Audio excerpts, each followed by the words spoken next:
anti-GD2 monoclonal antibody with chemotherapy to newly diagnosed patients. But I'll sort of walk you through how we got where we are, and we'll see where it goes from there. Let's see if I got the right button here. There we go.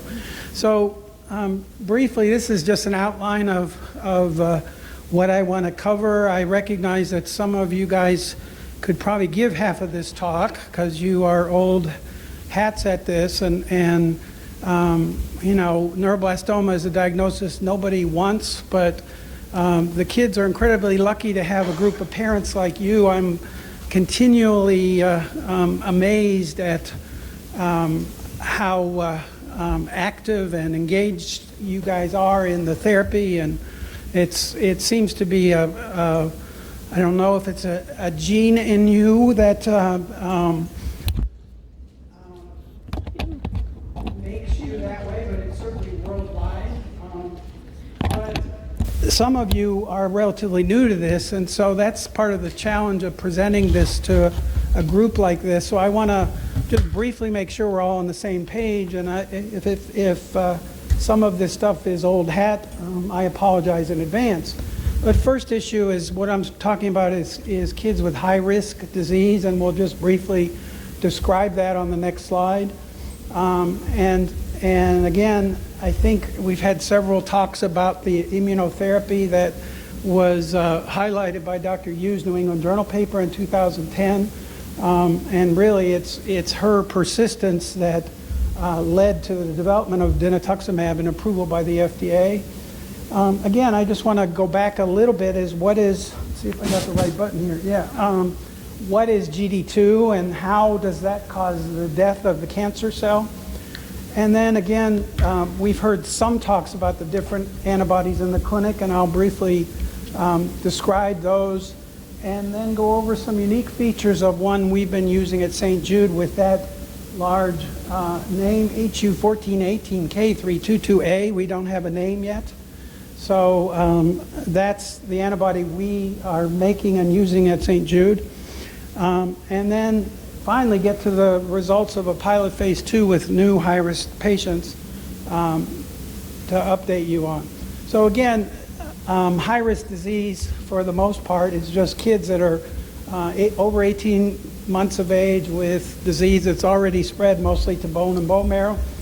And then kids with local regional disease that have amplification, and that covers the waterfront. There's a few nuances there that aren't worth going into at this point. And there's just some pictures. It's after lunch. It's hard to keep you awake, but I mean, this is just what this ugly thing looks like under the microscope with all these small round blue cells. This is some spots in the bone marrow. And we've talked about NMIC, and Dr. George had a similar slide, but whoops, pushed the wrong button. There we go. This is chromosome 2 in the NMIC gene, and for some reason, somewhere between 20 and 40 or 50% of these tumors make multiple copies of the NMIC gene. Either what's here is called a homogeneously staining region, or these little spots here, and you can see what they look like. I don't know what color that is, red or orange in the photomicrograph. And that's what NMIC does. And as we've heard earlier today, these tumors that make multiple copies are bad actors. They're harder to treat. And this is the survival curves from try to get to it. There we go. The survival curves from Dr. Yu's New England Journal paper and her colleagues, which again just dramatically showed a 20% improvement in event-free survival at 2 years. So this was really a game changer. Standard of care has changed in North America for sure with the use of this. And we don't need to belabor the results with this. Was a randomized trial, and the kids that got the complicated immunotherapy with the anti-GD2 antibody, 20% of them, more than 46 to 66% fewer patients relapsed that got the antibody. Again, just to briefly review what is GD2. Well, those of you that remember your biochemistry, that's GD2. It stands for disialloganglioside. It's on the surface of cells. Obviously, the ones we're after is neuroblasts, and it's felt, again, studies done 20 years ago, thought it was on almost every neuroblast. We're finding more about that recently. And the antibody that is now dinutuximab is CH1418, and the CH stands for chimeric, meaning part of it is mouse protein.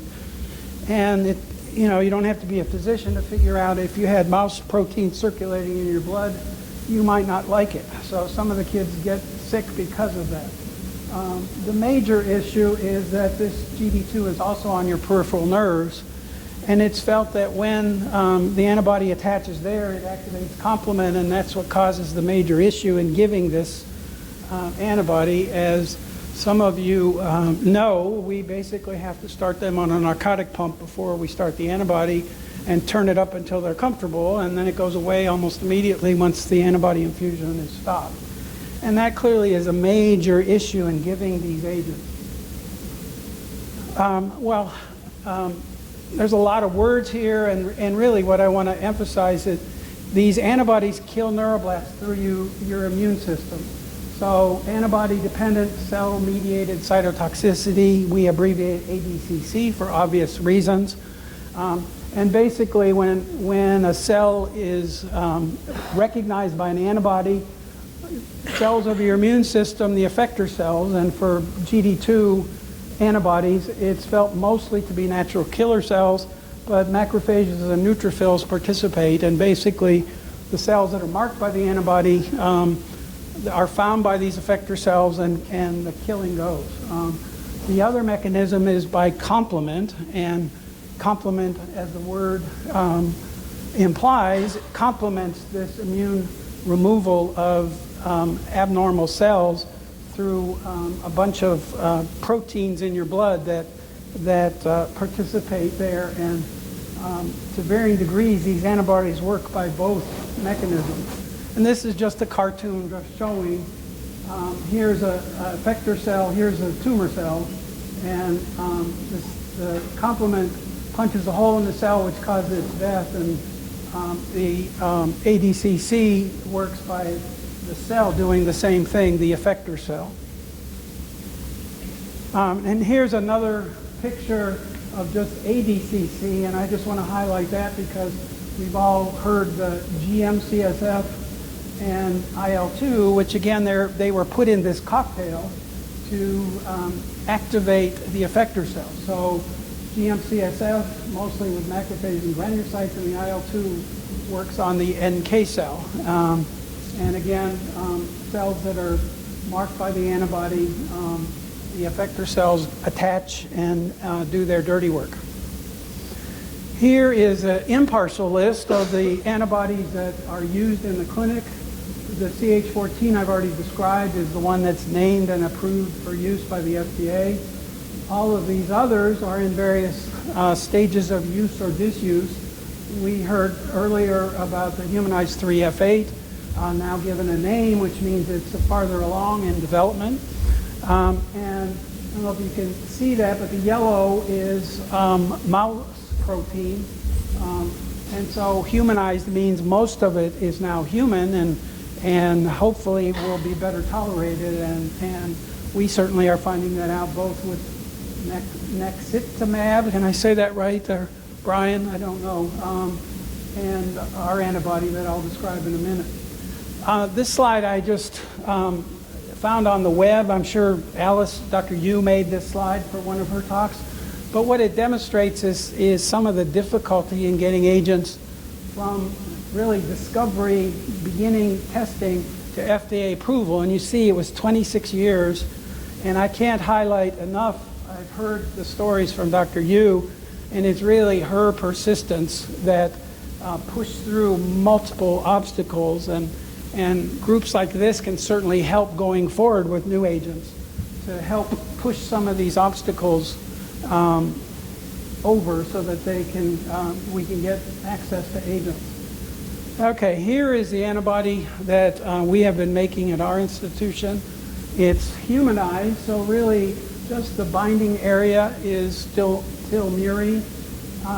A smart molecular biologist named Steve Gillies and his team identified the part of the antibody that is responsible to activate complement. And so he mutated this area and then produced it in a different cell line that results in decreased fucosylation. What's known there is that if there's less fucose sugar attached to the antibody, that the ADCC is improved. And the theory was, if he made this antibody, is that these advantages may allow higher dosages to be tolerated. The screen. So the issue is, and we were evaluating this antibody in the phase 1 study about the time that Dr. Yu was completing the New England Journal results. And this is just the results of the phase 1 trial. We treated 37 kids and found that the dose that was tolerated with this antibody by itself was 60 milligrams per meter squared per dose. And that compares to the dose that's currently given with dinutuximab at 17.5. So clearly more than 3 times the dose was tolerated of this antibody. And you know, a number of very heavily pretreated patients had some good results with partial or complete responses. During that time, we were also enrolling patients to the COG study, either the 0032, which was the New England Journal paper, or a successor study where the FDA required a number of comparisons, toxicity and PK. And our pain team, a very type A anesthesiologist, was comparing every drop of narcotic that we used on these patients and compared to the phase 1 study in which at that time we were enrolling at doses of 40 milligrams per meter squared and above, so at least twice the dose and more. And what she showed very convincingly, and this was, you know, not a randomized trial, she was just you know, supporting the kids on the pain team and noticed that we were using less narcotics and showed all of us, at least at the institution, very convincingly that we needed less pain meds, which again goes back to the design. It also highlights that that's not the whole story because they still needed pain meds. Yeah, that's just the conclusion there. So about the time we were finishing this phase 1 study, Alice's data came out and we, you know, wondered what do we do next? This became the new standard of care for certainly the United States. And you know, just to review, these were what was already being done. The effector cells were attempted to be activated to improve this process by already the addition of IL-2 and GM-CSF. That is part of the cocktail that was approved by the FDA for the use of dinutuximab. Humanized clearly seemed to make a difference, at least in our retrospective comparison, and I think that's being borne out by the humanized 3F8 from Memorial. And obviously this had already been done, the mutation, so we wondered, well, why don't we move it up front? And so we set out to do that.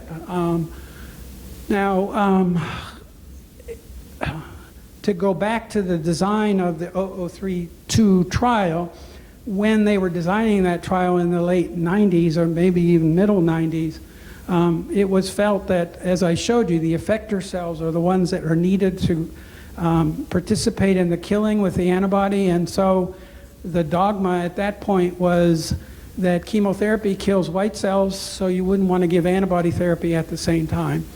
And again, in the 20 years since then, we've learned a lot about immunotherapy, and that, you know, some killing by standard chemotherapy induces an immune response in the sense that you have pieces of tumor floating in patients' bloodstreams that the effector cells can get educated and say this is not normal. And there are a number of adult cancers that had antibodies approved giving with chemotherapy, showing in essence that antibody with chemo in many different cancers was synergistic. The effector cells with the GD2 was mostly NK cells, and again, we've already heard some trials where those are tried to be infused with the antibody. And again, we chose to use both IL-2 and GM-CSF. So the first test of this is we needed to show to ourselves that we could give the antibody with chemotherapy. It didn't seem like there would be overlapping synergistic toxicities for sure, but we had to prove that to go forward. And so we designed a feasibility trial where we gave our antibody, HU1418K, with 3 different combinations of chemo, cyclotopotecan, irinotecan, temozolomide, and ICE, which again is our 3 common combinations that are used in children with recurrent disease. We also gave the antibody with GM and IL-2, and some of the issue with IL-2 may be dosage, but we gave low dose sub-Q, and again the goal was to convince ourselves that we could actually do this. Again, these are multiply recurrent patients. Get the right, 9 of these initial, well, we only used this treatment trial on 13 kids that had multiply recurrent disease. 9 of these had had prior dinutuximab. And here's just the outline. Again, I think it's relatively obvious. These are the same combination chemotherapies that I mentioned. The shapes indicate the chemotherapy was identical. What we also gave every other course, when parents were healthy enough to donate, we gave NK cells from the parents every other course, again, wanting to show that if there was a toxicity to NK cells, we would have a good chance of identifying it in the course that they got that compared to the course that they didn't. And the results were quite encouraging. Again, in very heavily pretreated kids, we didn't notice any toxicities from the NK cell infusions. We had a very long time to progression, a number of very encouraging responses, and nobody progressed while they were getting therapy. All the progressions happened after the therapy was stopped. So instead of prolonging this, we decided to move this right up front into newly diagnosed patients. And that was the question of MB12, is if we added this antibody to each course of induction chemotherapy, would it help? Basically, that was the goal. So I think, need to belabor this. We've seen multiple versions of the standard treatment for high-risk disease, but multiple courses of induction chemotherapy during that time. The patient's stem cells are harvested to use for rescue later on. And then at some point, usually every lump of tumor that's safely removable is removed at some point during therapy. Then transplant and radiation to the tumor bed, and then the immunotherapy that we've talked about with Dr. Yu is the standard. So again, when we were designing MB12, we took as the backbone this pilot study, which ended up being the induction regimen for the last COG trial, not the one that's currently running that Ro will tell us about here in a minute, but 0532 I think is the number. We used that as the induction backbone, and it was, before it was taken to the group, it was run in a small pilot of a number of institutions, including ours. And again, during the running of this trial, following the first 2 courses, Dr. Park and colleagues, who was the PI, evaluated the response after these first 2 courses. So, and the pilot enrolled, I think it was 31 patients. 12 of 30 had a good response, about 40%. So again, we didn't want to put hundreds of patients on it. We wanted to ask if we could add the antibody and increase our response rate by some 60%. I put this slide in here to slow me up a minute and recognize that, and I think all of you in this room know that there are dozens of staff people that are involved in the care of your child. And this is the group that helped design this trial and take care of these kids. And there are scores of pathologists, radiation therapists, social workers, nurses, other physicians. And I just wanted to highlight them. So we just asked the question, okay, that initial pilot, there were 40% that responded. We wondered, okay, if we don't see it going up to 60, this may not be a good thing to pursue. And so our statistician came up with what we call a two-stage design, meaning we could stop early if it was statistically felt that it was unlikely to reach this milestone after the first stage. And so what I'm going to present here is the results of these first two stages, because obviously we went on to the second stage. And in fact, the responses were nearly double that pilot trial, and so we have amended the study to add a third cohort, hoping to get a better idea of what the actual event-free survival is. It doesn't matter if the early response rate is dramatic if it always comes back. And so this is just the comparison. The top is MB12. The box is in the same color as the same combination chemo. So the difference here is we used a different conditioning regimen than 00532 Bumel. Everything else was the same except also for the what we call the MRD phase, the immunotherapy. We also used the antibody that was made at St. Jude. And again, we added what I abbreviate there for HU1418K322A to each course of chemotherapy. We also, as a pilot to the pilot, added an additional course of humanized NK cells during the recovery phase when patients have gotten the myeloablative chemotherapy and stem cells and you're waiting for count recovery to get out of the hospital.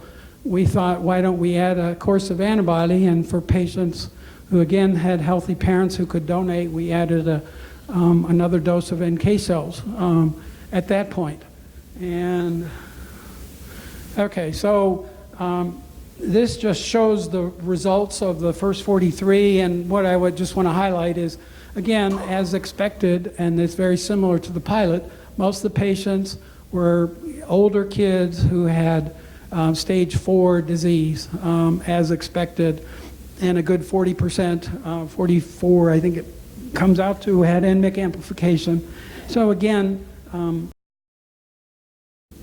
nothing that we could identify that would say these patients are different than the pilot. They were pretty much standard high-risk patients. And again, the antibody was reasonably well tolerated even during chemotherapy. We gave these patients 256 courses. What we defined as grade 3 pain was when we had to change the dose of the narcotic up, that our first guess of standard dose was wrong. And we had to increase the dose to make them comfortable. And as you see, most of the patients did fine. There were a few that had some issues that have been seen with other GD2 antibodies, but for the most part, they did well. And I just want to highlight, there is a learning curve to giving these antibodies both alone in the MRD phase, but also during chemotherapy. And this just shows some of the responses that, honestly, when we first started seeing them, I couldn't believe it. You see all the, again, most of you are very familiar with this MIBG scan that is our most sensitive test. And so for the most part, the black spots are disease. And this is only after 2 courses, and the only thing that's still there is the primary tumor, which has not yet been taken out. It was done very shortly after that study. And here's another patient with lots of black spots. This is at diagnosis, front and back view, and then after 2 courses. And this just is the CT scan that we do along with those, and the yellow here is disease, and as you see, after 2 courses, it's almost all gone. And here's just another, because again, many kids after 4, 5, 6 courses even do not clear, and here's another one where again, most of the disease is gone after the first 2 courses. And I just love to show this slide because I was really worried about this young man. Came in with a large paraspinal tumor, and we were worried that he would lose function if he didn't respond, and clearly he responded quite well. I just got another update from him. He's now 5+ years out and doing amazing. Okay, back to the early response rate. This just is a summary of the early responses compared to the pilot.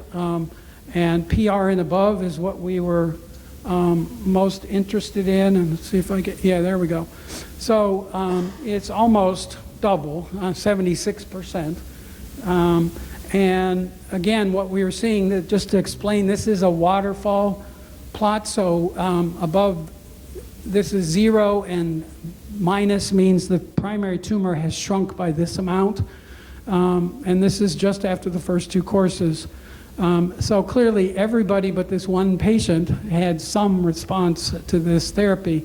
This little asterisk just is a patient who had, as best we can tell, 2 primaries, and one primary had a pretty dramatic response and the other had some, but that's also because it was a much smaller tumor. And really, this is gratifying, there's no question. This is early response, but if this doesn't translate into cure, who cares, honestly? And, again, with early results, our 2-year event-free survival is nearly 86%, which I still have to pinch myself every time I look at that. So clearly this is early, this is one institution, but, we're encouraged. So in summary, most patients, where did we go? It's well tolerated, this antibody with chemotherapy, and that the response rate nearly doubled with it, as I showed you. Most patients had significant primary tumor volume reductions after the first 2 courses. I didn't go into the data on Curie scores because translating that is a little bit tricky. But again, the Curie score is just a spot count the radiologist does with your MIBG scan. And we've shown that the less spots, which it doesn't take a statistician or a physician to figure out, the less spots means better, right? Again, Curie score is less than 2 at the end of induction.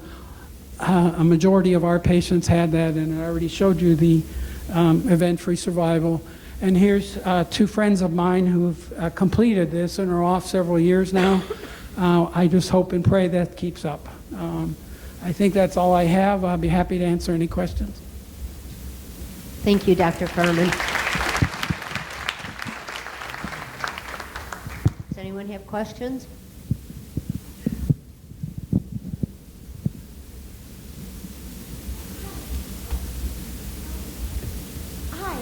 Just a quick question, and I apologize, it's not really related to this so much, but something else that's going on at St. Jude. Dr. Federico, last I heard, was working on an ATRX. Any updates on that? I don't have the updates. I mean, what exactly are you, we know that it's more prevalent in the older kids that sort of have a chronic, go away, come back, relapsing course. And with more numbers, that seems to be holding. So I know she's furiously trying to write it up, but I don't remember anything other than her initial conclusions. Okay, I just, the last I had heard, she was hopefully working towards something to target it, but I guess. Well, that's going to be years in the coming, so Okay. yeah. Okay, thank you. Okay, Donna?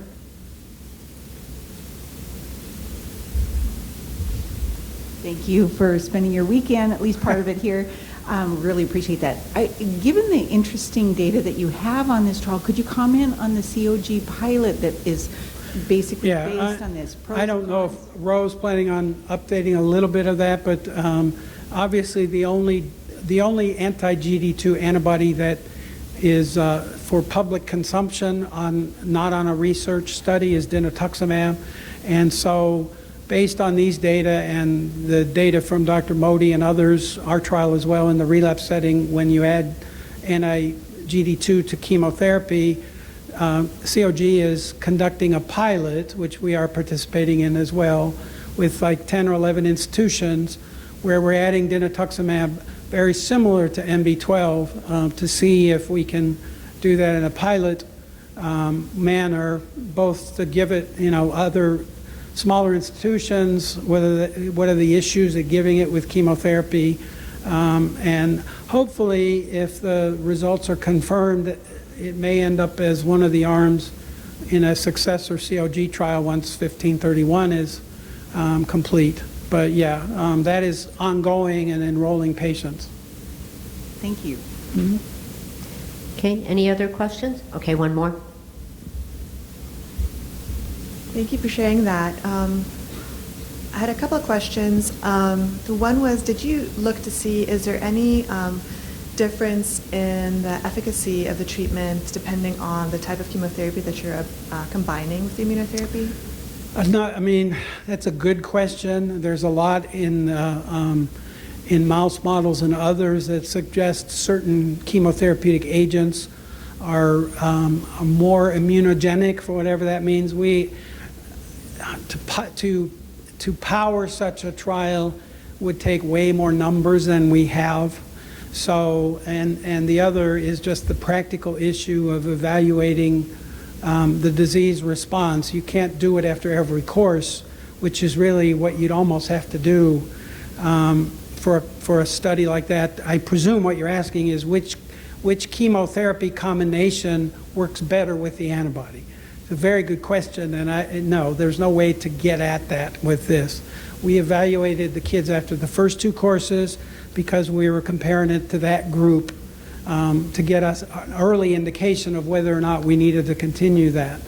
But whether the platinum etoposide or the cyclodoxovincristine helped more, there's no way to get at that. I think the best way to do something like that would be in a model, which also is another problem, because when you add immunotherapy to the combination, much of our tumor models are in immune-deprived mice, so you can't do those studies. So there's a lot of work going on to try to humanize the mouse immune system, so some of those studies could be done.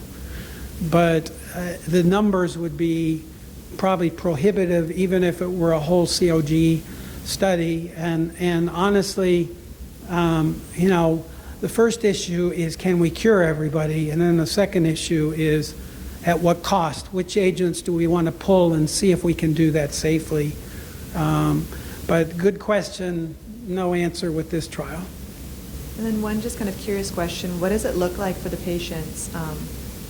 What is the schedule? So if they're inpatient for a round of chemotherapy, do they get immunotherapy at exactly the same time? Yeah, I didn't go into the details. Most of those chemo courses, and many of you are old hands at that, is a 5-day admission for chemo, and we started the antibody on day 2, gave it daily times 4. So most of the kids were out when they would have been otherwise, because once we turned off the antibody, the pain and other things just vanish within hours at most. So they were not hospitalized any longer. Early on, when the kids had a lot of disease burden, we were given low-dose subcutaneous IL-2, which is very different than what was given dose-wise in others with the Europeans and others. But some of the kids would get a fever, I think, from the IL-2, and if they were neutropenic at that point, they were stuck inpatient for a little bit longer till we sorted that out. But for the most part, they got the antibody at the same days they were getting the chemo, and if they did fine with that, they were out the door. That's it? Okay. Thank you, Dr. Furman. Okay. Our next speaker is Dr. Ro Bagatelle. She is a pediatric oncologist and professor of pediatrics at the Children's Hospital of Philadelphia. She is the head of the solid tumor program there and has a major clinical commitment as she cares for patients with newly diagnosed neuroblastoma and those with relapse disease. She has led early phase clinical trials, and she is currently the study chair of ANBL 1531, the large phase 3 trial for children with high-risk neuroblastoma being conducted by the COG. She has served as vice chair of the COG Neuroblastoma Disease Committee since 2011 and will become chair of the committee this fall. And she will be doing an update on the COG trials. Dr. Roback.